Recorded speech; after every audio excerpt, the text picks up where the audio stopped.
We finally have a trailer for Avatar Fire and Ash, and this third Avatar film looks, well, incredible. It's not surprising when you consider the first two movies were visually groundbreaking and both won the Oscar for visual effects. And now with Avatar 3, James Cameron and his team have somehow gone even further beyond. Today, I'm breaking down the visual improvements for Avatar 3, what's changed, what's new, and how it compares to the first two films. Before we get into the bulk of the video, let's first remind ourselves how the first two movies looked. Here's the original Avatar, a mind-blowing achievement for its time. But that was 2009. Then came The Way of Water, a massive improvement in every aspect, particularly in its handling of water and underwater scenes. And now, just 3 years later, Avatar 3 still manages to raise the bar, even if the changes are sometimes more nuanced refinements of the already incredible tech from the last film. The first thing I want to talk about is the new Fire and Ash CGI. In Avatar The Way of Water, new technology and patented techniques were created specifically to render water in groundbreaking ways. The water rendering, underwater motion capture, lighting refraction, it was all custom engineered for that film, pushing the boundaries of computational power for fluid dynamics and lighting. Creating something visually novel was a huge part of what made The Way of Water feel like such a leap forward.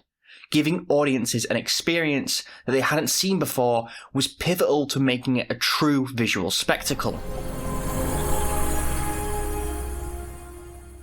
Now, with Avatar 3, we're seeing that same level of attention applied to Fire and Ash. A completely different, arguably even more complex challenge. Simulating the physics of embers, lava flows, the behaviour of dense smoke and ash clouds in wind, how intense heat and light interact with characters and varied surfaces. These require immense computational power and likely entirely new simulation techniques and rendering advancements. It seems the high percentage of CGI shots seen in The Way of Water will continue, if not increase, to realise these demanding environments. James Cameron himself has said to expect a real taste of spectacle, and honestly, this footage is backing him up. Based on what we've seen from the teaser, I think it's fair to assume that what water was to Avatar 2, fire is to Avatar 3. Just look at how real this fire looks on the hands of Varang, the leader of the Ash clan. It's not just a background effect, it's part of the mood and storytelling deeply integrated into Pandora. We can actually look back at the first Avatar for a reference point. When Home Tree comes crashing down, there's a brief scene with Jake Sully standing among the ash. That looked impressive for the time. But if we go back to Avatar The Way of Water, you can see some impressive fire effects. There's no doubt in my mind though that Avatar 3 will be pushing fire CGI further than before. Now, let's talk about the faces and character models themselves. In the original Avatar, Neytiri looked good, definitely impressive for the time. It helped sell the emotion and clearly audiences bought in.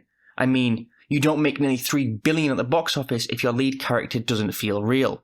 But Avatar 2 stepped it up massively. Higher polygon counts, higher resolution textures, and more defined muscle movement, especially around the eyes, building on Weta Digital's breakthroughs from films like Alita Battle Angel. They captured performances using dual HD cameras for unprecedented facial detail. Now, in Avatar 3, it looks even better. The detail is so refined it's borderline unsettling.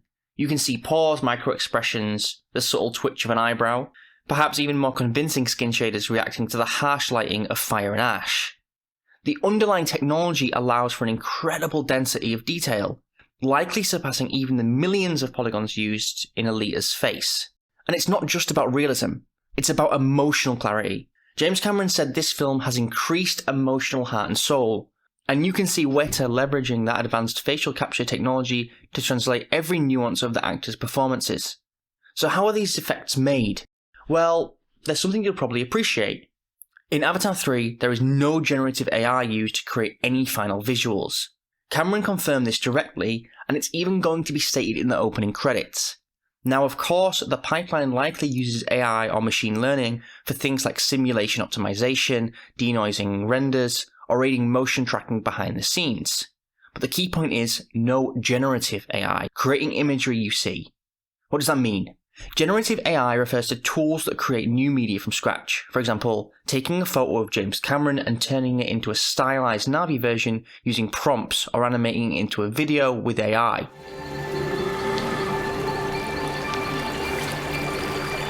That sort of shortcut removes the handcrafted artistry that defines Avatar. In Avatar 3, every frame is created by human artists working with incredibly advanced tools. And honestly, that makes what we're seeing even more impressive. If there's something you can do, then you must do it. And then there's animation, driven by performance capture. It's not just about how good a character looks when paused, it's how they move that makes them feel real. This relies on capturing the actors' performances using specialized suits and translating that data onto the digital characters. Let's take a moment to compare Jake running the jungle in Avatar to what we see in Avatar 3. Pay close attention to the first Avatar. In my opinion, you can spot that there's something slightly off about the movement, whereas with Avatar 3, I think the movement looks as real life.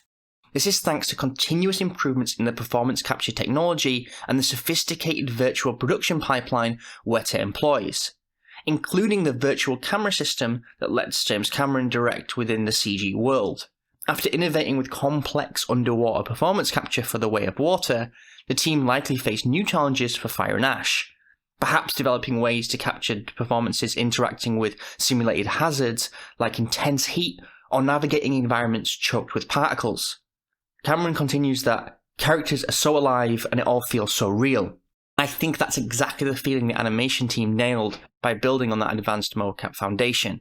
Beyond the CGI and animation, other key visual elements continue to evolve. Cameron remains committed to providing the best 3D experience possible, building on the clearer, more comfortable 3D presentation achieved in The Way of Water.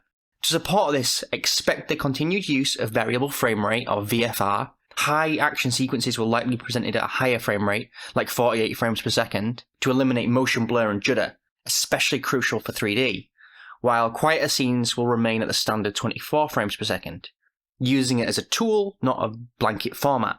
And underpinning all of this is the resolution.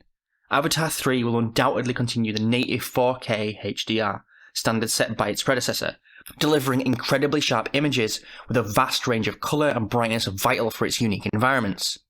So there you have it, from groundbreaking Fire and Ash simulations to hyper-detailed faces, driven by advanced capture, incredibly lifelike animation, and the continued refinement of 3D, VFR, and 4K HDR.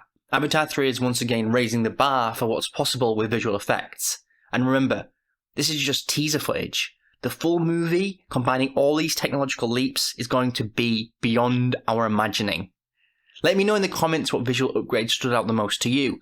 If you're hyped for Avatar Fire and Ash, hit the like button and subscribe for more breakdowns just like this. And as always, thanks for watching.